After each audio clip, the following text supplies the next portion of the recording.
கிரிக்கெட்ல இப்படியான வித்தியாசமான சாதனைகளை நீங்க கேள்விப்பட்டிருக்க மாட்டீங்க. அப்படிப்பட்ட 3 இன்ட்ரஸ்டிங்கான ஃபேக்ட்ஸை இந்த வீடியோல பார்த்துருவோம். நம்பர் 1, அறிமுகமான முதல் போட்டியிலேயே தன்னுடைய முதல் பந்திலேயே விக்கெட் எடுக்கிறது ரொம்பவே ரேரா நடக்கக்கூடியது. ஆனா அப்படி ஒரு சாதனையை இந்தியர் ஒருத்தர் பண்ணியிருக்காரு. அவர் யாருன்னா புவனேஸ்வர் குமார். 2012ல பாகிஸ்தானுக்கு எதிராக தன்னுடைய முதல் போட்டியில அறிமுகமாகி இருந்தாரு புவனேஸ்வர் குமார். அப்ப அவர் முதல் ஓவர் முதல் பாலை போட்டிருப்பாரு. அப்ப என்ன நடந்துச்சுன்னு நீங்களே பாருங்க. பார்க்கும்போதே கட்ட பறக்குது மட்டை தெரிக்குது அப்படிங்கிற மாதிரி இருக்குல்ல. அப்படியாக தன்னுடைய கெரியரின் முதல் பந்திலேயே முகமது ஹஃபீஸை தன்னுடைய ஸ்விங்கால குழப்பமடைய வச்சு ஸ்டெம்ஸ் தெரிக்க வச்சிருப்பாரு புவனேஸ்வர் குமார். இதே மாதிரி சாதனையை நேத்தன் லயன், டிம் டேவிட் போன்ற நிறைய பேர் பண்ணியிருக்காங்க. அதே மாதிரி தன்னுடைய கெரியருடைய லாஸ்ட் பால்லையுமே சில பேர் விக்கெட் எடுத்திருக்காங்க. முத்தையா முரளிதரன், கிளென் மெக்ராத், இவங்க 2 பேரை சொல்லலாம். இதில் கிளென் மெக்ராத்தை நம்ம எடுத்துக்கிட்டோம்னா 2007 ஆஷஸனுடைய கடைசி போட்டியில் தன்னுடைய கடைசி விக்கெட்டாக ஆண்டர்சனுடைய விக்கெட்டை தூக்கியிருப்பாரு கிளென் மெக்ராத். அதுதான் அவருடைய கெரியருடைய கடைசி பால் அண்ட் கடைசி விக்கெட்.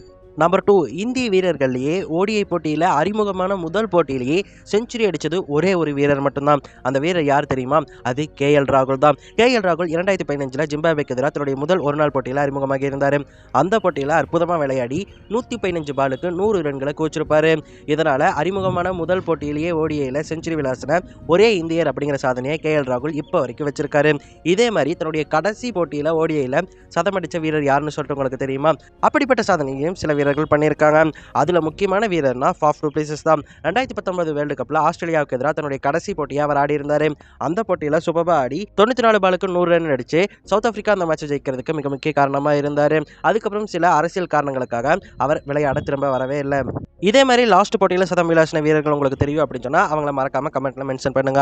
நம்பர் 3, சவுத் ஆப்பிரிக்காவின் மேத்யூ பிரிட்ஸ்கி ரீசெண்டா ஒரு புதிய சாதனையை பண்ணிட்டு வராருங்க. அவர் ரீசெண்டா 2025 பிப்ரவரி மாசம் தான் அறிமுகமாகி இருந்தாரு. அறிமுகமான முதல் போட்டியிலேயே அவர் 150 ரன்களை 148 பாலுக்கு கோச்சிருந்தாரு நியூசிலாந்துக்கு எதிராக. அதுக்கப்புறம் அவர் ஆடின ஒவ்வொரு போட்டியிலுமே அவர் ஆஃப் செஞ்சுரி விளாசி இருக்காரு. இப்ப ரீசெண்டா அவர் இங்கிலாந்து டூர்ல ஆடிட்டு இருக்காரு. கடைசி மேட்ச்ல 85 ரன்கள் அடிச்சிருக்காரு. இப்படியாக அறிமுகமான முதல் 5 போட்டிகளையுமே அரை சதம் விளாசி இருக்காரு. அதாவது 5 போட்டியிலுமே தொடர்ச்சியா அரை சதம் விளாசினதால இவருடைய ஆவரேஜ் இப்போ 92 இருக்கு.